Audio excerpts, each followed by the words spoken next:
Hey folks, couple of games have gone by. Close loss versus the Canucks. A drubbing versus the Kraken to end off that Western road trip. We're going to break it all right down for you and more here on the OZone.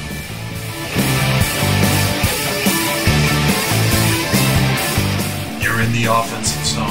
Your place for Leafs hockey.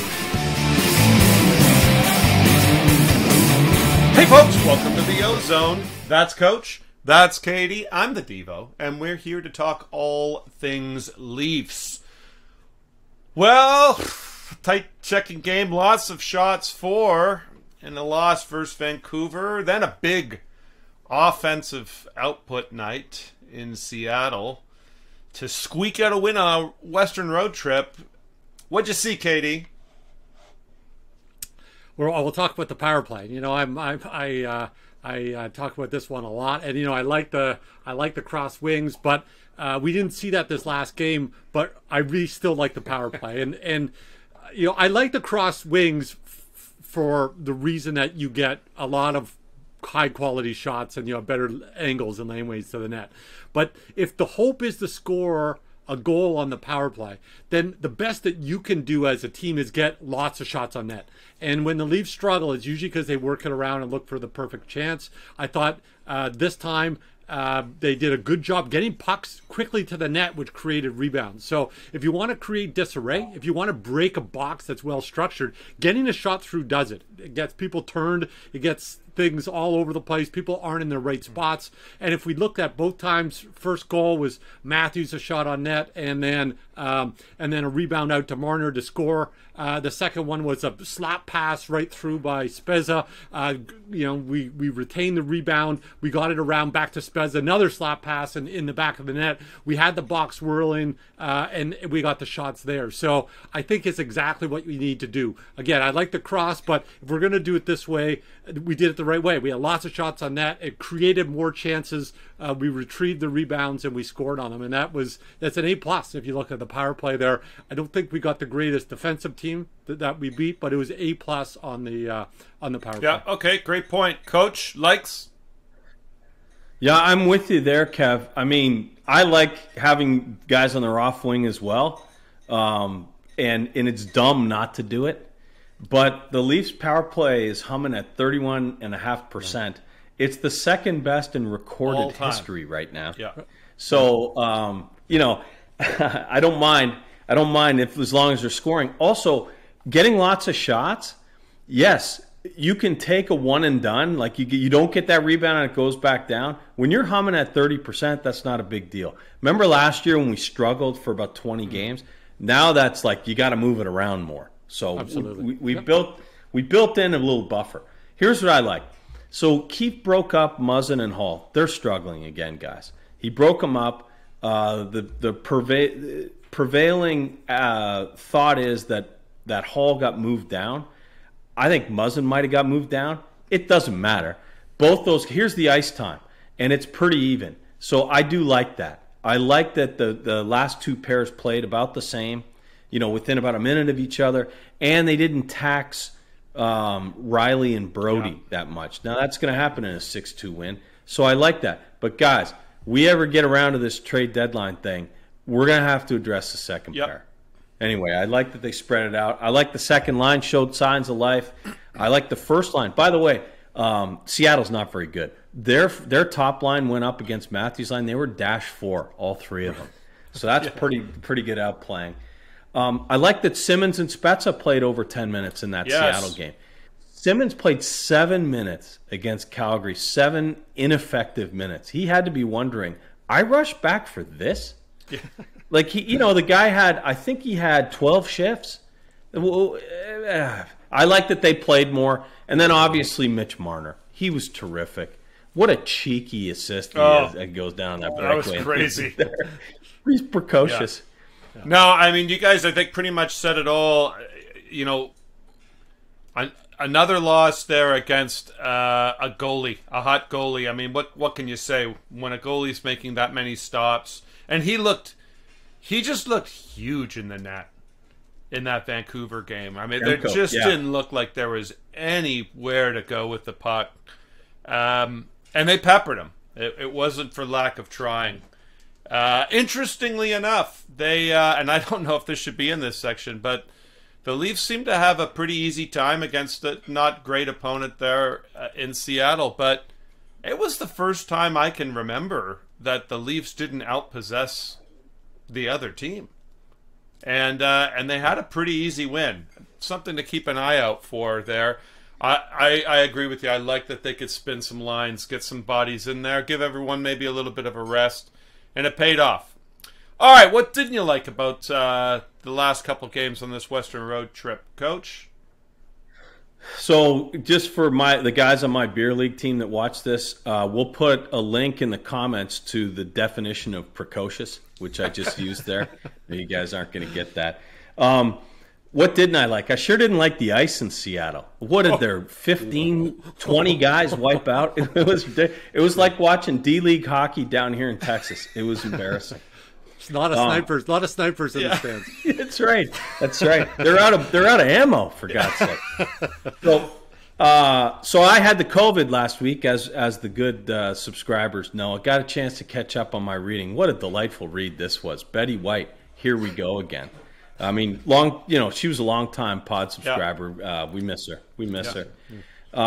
Anyway, the title of that book got me to thinking. I remember watching Hockey Night in Canada, and I seem to remember that I'm getting dissed again. Here we go again. Here's this guy, Kevin Bieksa. Here's what he had to say in the Hockey Night in Canada pregame. Take a listen.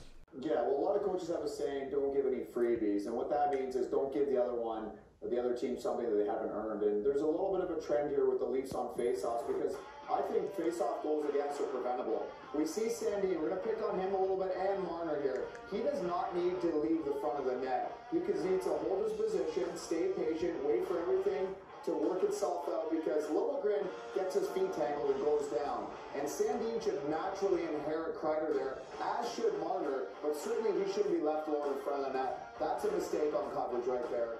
Okay, so he's pointing out the Leafs' deficiencies on the faceoffs, and where have I heard that before? But he doesn't. In the next one, look at what happens. Sandin is way out. He's not in his box. Sandin, where are you? Kreider's in front of the net. Sandin has wedged himself in between Liljegren and Matthews. They're all at the dot. Two of those guys are in the right spot. Sandin is not. Like you said, Devo, it looks like they're lining up to protect a penalty kick in soccer. Yeah. Why are we lined up there? It's insane. It's bad. It's so bad how so far out of position he is. Oh, by the way, Kreider has 24, he has 24 goals. Like, how do you leave that guy alone? So you can see what happens.